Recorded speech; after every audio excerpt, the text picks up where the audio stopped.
DSS में बाबा का ही नाम झलक रहा है। डीएसएस धीरेन्द्र शास्त्री सरकार है ना, वहाँ भी बाबा का ही प्रभाव है। वो मंत्री हिंदू मुस्लिम करते हैं ना, उनको वोट लेना है मुसलमानों से।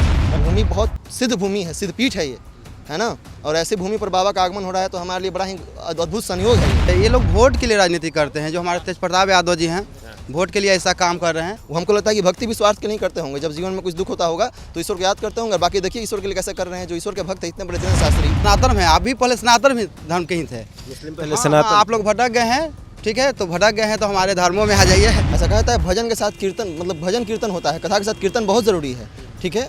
तो जब कथा होगी तो कीर्तन तो होगा ही होगा, इसमें कौन सा संदेह है। तो कीर्तन थोड़ा सा भटक गए हैं, चले आएंगे, अपने ही लोग हैं, भटक गए हैं। जब यहाँ पे 2011-12 में जब चतुर्मासा यज्ञ हुआ था तो उस समय भी उनके पिताजी यहाँ आए थे और आकर यहाँ पे हम लोग को संबोधित करने का काम किए। पर्ची देखकर भविष्य बताने वाले पंडित धीरेन्द्र शास्त्री का आगमन बिहार हो रहा है। उस आगमन से पहले राजनीति तेज हो गई है, बिहार की राजनीति तेज हो रही है। क्यों कहा जा रहा है कि भाजपा पंडित धीरेन्द्र शास्त्री को इसलिए बुला रही है क्योंकि 2024 का चुनाव उनको जीतना। एक बार आप इस पंडाल को देख लीजिए। इसी पंडाल में पंडित धीरेन्द्र शास्त्री का कार्यक्रम होगा और उस पंडाल को देखने के लिए तमाम जगहों से लोग भी आए हैं कि किस तरह का कार्यक्रम हो रहा है। और कुछ लोग इस गाँव के भी हैं जो कार्यक्रम में अपना श्रमदान दे रहे हैं। भैया कहाँ से आए हैं आप? ये तो गांव से ही हम लोग हैं। इसी गांव से है। आपके गांव में इतना बड़ा यज्ञ हो रहा है, अलग अलग राज्यों से लोग आ रहे हैं, अलग अलग देशों से लोग आ रहे हैं, नेपाल से भी लोग आ रहे हैं, लेकिन बिहार के जो लोग हैं वो इसका विरोध कर रहे हैं। बिहार सरकार में बैठे मंत्री जो हैं वो इसका विरोध कर रहे हैं। वो मंत्री हिंदू मुस्लिम करते हैं ना, उनको वोट लेना है मुसलमानों से। लेकिन हमारे जो यहाँ का जो जनता है मुसलमान लोग, वो भी लोग महामूर्ख हैं, क्योंकि वो लोग राजनीति को समझ नहीं पाते हैं। क्योंकि ऐसा अगर वो करेंगे, हिंदू मुसलमान करेंगे तो उनको वोट मिलेगा मुसलमानों का। लेकिन मुसलमान भाइयों से भी कहना चाहते हैं कि देखिए हम लोग सनातन में, आप भी पहले सनातन धर्म के ही थे, पहले सनातन। आप लोग भटक गए हैं, ठीक है, तो भटक गए हैं तो हमारे धर्मों में आ जाइए। अभी से ही धीरेन्द्र शास्त्री वाला खुमार चढ़ गया है ना। नहीं, मुस्लिम पहले हिंदू थे। हाँ बिल्कुल हिंदू ही थे। कैसे? वो लोग भटक गए हैं तो हम लोग चाह रहे हैं कि हमारे धर्म में आके मिल जाएं, ठीक है। और ये लोग वोट के लिए राजनीति करते हैं, जो हमारे तेज प्रताप यादव जी हैं, वोट के लिए ऐसा काम कर रहे हैं। क्योंकि इनको हिंदू वोट नहीं करता है। नहीं, हिंदू भी वोट करता है, लेकिन क्या है कि जातिवाद की लोग राजनीति करते हैं ना। जातिवाद। हाँ, जातिवाद की राजनीति करते हैं। तो लेकिन अब का युवा ऐसा नहीं है, आपका पढ़ा लिखा युवा आ रहा है, ठीक है ना। तो अब सब समझ रहा है लोगों का, जो ऐसा नहीं कि यादव समाज के लोग हैं तो उनको ही वोट देंगे, तो और मुसलमान लोग हैं उनको ही वोट देंगे। अब वोट की राजनीति का खत्म हो रही है धीरे धीरे। आने वाले 2-4-10 सालों में ये सब समाप्त हो जाएगी, फिर लोग सभी लोग धरातल पे चले आएंगे। कल तेज प्रताप यादव पार्टी कार्यालय आए थे, उस वक्त उन्होंने कहा कि धीरेन्द्र शास्त्री जो है वो देशद्रोही है। देखिए ऐसे किसी पे ऐसा इस तरह का बात बोलना ये गलत है। धीरेन्द्र शास्त्री देशद्रोही हैं, ये सब कहना उचित नहीं है। आप राजनेता हैं, आपको पूरे देश सुनता है, ठीक है। तो अगर आप इस तरह से बोलेंगे, वक्ता देंगे तो राजनीतिक माहौल ख़राब हो जाएगी। तो उनको इस सब पे संयम रखना चाहिए, इस वर्ड का यूज ना करना चाहिए। यहाँ पे कथा की व्यवस्था की गई है कि नाच गानों की भी व्यवस्था की गई है, क्योंकि उन्हीं के पार्टी के एक मंत्री हैं सुरेंद्र यादव। उन्होंने कहा है कि धीरेन्द्र शास्त्री महिलाओं को नचाते रहते हैं, कपड़ा तक खुलवा देते हैं। ऐसा तो कभी हम लोग देखे नहीं है। ये बिल्कुल बेहुदियत वाला बयान है। किसी भी ऐसे संत जिनके बारे में लोगों के मन में बहुत आस्था है और इस तरह से बेहुदियत तरह बात करना ये अच्छी बात नहीं है। यहाँ पर वो बहन बेटियों का कपड़ा तक धीरेन्द्र शास्त्री खुलवा देते। उन्होंने देखा है, ये राजनीति में जानबूझ के लांछन लगाने वाला काम है, नीच मानसिकता का परिचायक है ये, ठीक है। और मैं एक बात बताता हूँ कि जहाँ भी भक्ति होता है ना, ऐसा कहता है भजन के साथ कीर्तन, मतलब भजन कीर्तन होता है, कथा के साथ कीर्तन बहुत ज़रूरी है, ठीक है। तो जब कथा होगी तो कीर्तन तो होगा ही होगा, इसमें कौन सा संदेह है। तो कीर्तन करने के लिए कलाकार आते हैं, स्वयं बाबा भी कीर्तन करते हैं। इसमें इस तरह का लांछन लगाना कि किसी की बहन को और बेटी को नचाते हैं, ये बहुत ही गिरी मानसिकता का परिचायक है। आप अयोध्या या वृंदावन में चले जाइए, वहाँ तो कितनी महिलाएं राधे राधे लुटती रहती है सड़कों पर। वो तो भक्ति भावना का मतलब रहती हैं। मेरे कहने का मतलब यह है कि ईश्वर जो है, मेरी बात को सुनिए, ईश्वर जो है वो जानने की नहीं मानने की चीज़ होते हैं, है ना। जिनकी ईश्वर में गहरी आस्था है, जो ईश्वर को मानते हैं, वो समाज या लोग क्या कहेंगे इसका परवाह नहीं करते हैं। वो जब उन पर भक्ति आती है ना, वो जब ईश्वर के प्रति लीन हो जाते हैं, है ना, तो वो सर्वस्व न्यौछावर करके नाचते हैं। वो भी जो लोग आरोप लगा रहे हैं, तेज प्रताप यादव की अगर हम बात कर ले, वो भी भक्ति में लीन रहते हैं। कभी कृष्ण का रूप ले लेते हैं, कभी शंकर का रूप ले लेते हैं। कुछ लोग जो होते हैं ना, कुछ सोना होता है, जो हमेशा पीलापन धरता है। कुछ लोग पीतल होते हैं, वो कितना भी घिस के उसको पीला कीजिएगा ना, फिर काला हो ही जाएगा। कुछ लोग बहुरुपिया होते हैं, बहुरुपिया भक्त होते हैं, रूप बदल बदल के बहुरुपिया अपना दिखाते रहते हैं, है ना।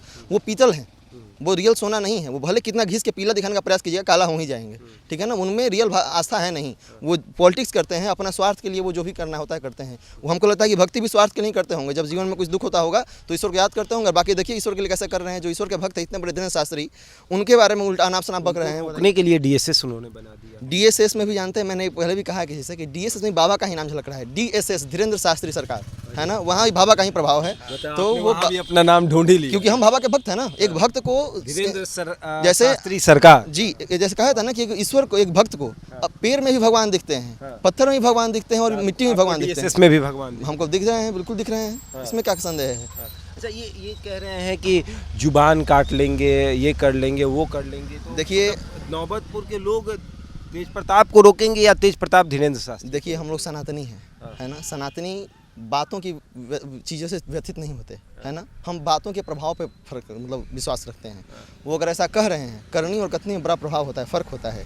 एक बार एक संत को, एक जो संत बहुत दूर से कहीं से आए थे, उसको सब लोग बहुत प्रणाम कर रहे थे। उसी समाज का एक बड़ा व्यक्ति था, बहुत बड़ा व्यक्ति था। वो संत के पास गया और संत को बड़ा गाली दिया कि तुम बड़ा बदतमीज आदमी हो। क्योंकि जब वो संत के पास गया था तो संत उसको देखे खड़ा नहीं, वो उसका आदर नहीं किए, क्योंकि संत अपने भक्तों से मिलने में मतलब व्यस्त थे। तो उसका सम्मान उस तरह से नहीं हुआ जैसा वो उम्मीद करे गया था। तो उसने संत को बड़ा गाली दिया पूरे समाज में कि तुम बड़े बेहाया हो, तुम जो मतलब जितनी भी गालियाँ हो सकती सब उसने दिया। बाद में जब अपने घर में, तो संत ने उसको कहा, उतना गाली सुनने के बाद संत ने कहा कि देखिए ठीक है, आप तो मेरे बारे में जो भी कह रहे हैं, लेकिन आप बड़े अच्छे व्यक्ति हैं, क्योंकि आपके मन में जो भाव आया आपने तुरंत उसको उद्धृत कर दिया, आपने बता दिया, है ना। इसको सोच के उसको लगा, उस व्यक्ति को, कि वो तो बड़ा मतलब डर गया उससे वो संत, है ना। और इसी को लेकर वो एक जगह में बैठ के बड़ा हंस रहा था। तो उसके पिता ने उससे पूछा कि तुम हंस क्यों रहे हो। तो उसने कहा कि मैंने संत को डरा दिया, कि जैसे उसने पहले मेरा सम्मान नहीं किया और जब मैंने बहुत गालियाँ दी तो फिर डर के मेरा सम्मान करने लग गया। तो उसके पिता ने उसको बताया कि देखो तुमने जो विचार व्यक्त किया ये तुम्हारे मन की मलिनता थी, तुम कैसे थे ये तुमने परिचय दिया, तुम गाली दिए इसका मतलब तुम्हारा मन मलिन था।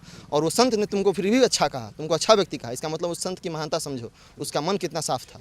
तो ये ओछे लोग हैं कुछ लोग। वे भी हमारे मंत्री हैं, वही हमारे लिए आदरणीय हैं, माननीय हैं, है ना। हम उनका भी बहुत वो नहीं कर रहे हैं, उनका भी स्वागत कर रहे हैं हम सब लोग मिलके।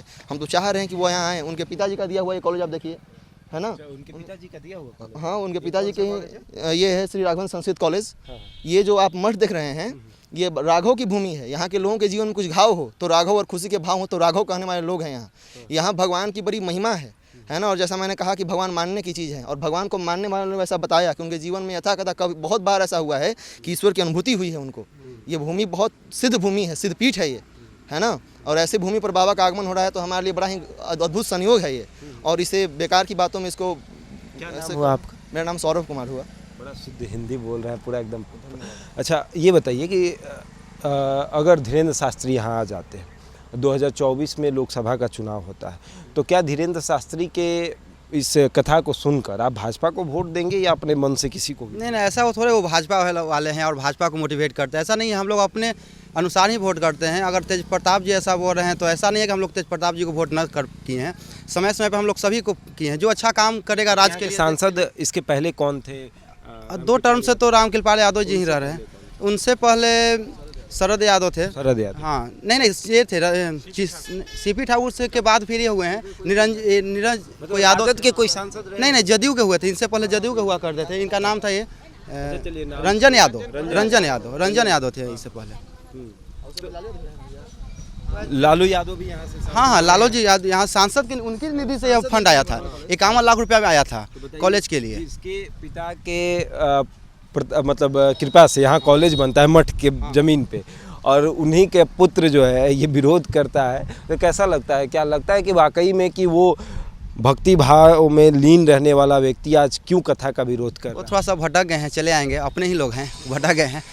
जब यहाँ पे 2011-12 में जब चतुर्मासा यज्ञ हुआ था तो उस समय भी उनके पिताजी यहाँ आए थे और आकर यहाँ पे हम लोग को संबोधित करने का काम किए थे।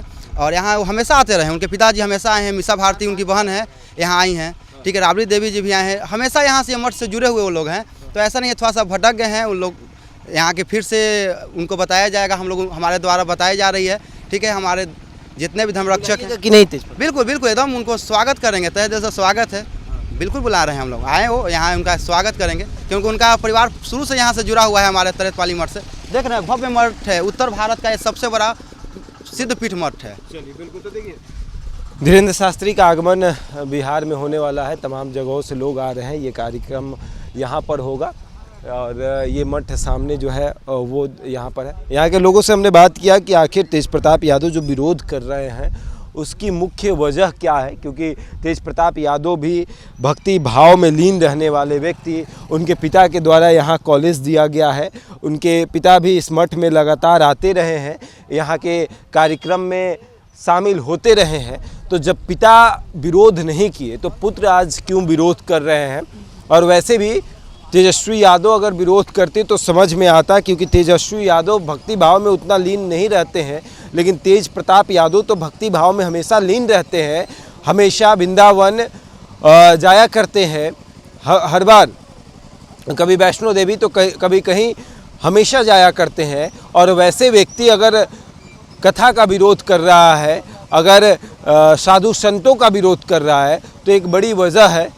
हम प्रयास भी करेंगे कि तेज प्रताप यादव से भी बात करें कि आखिर वो इसका विरोध क्यों कर रहे हैं। बहरहाल इस खबर में इतना ही, बने रहे हमारे साथ और देखते रहते हैं इंडिया टॉप।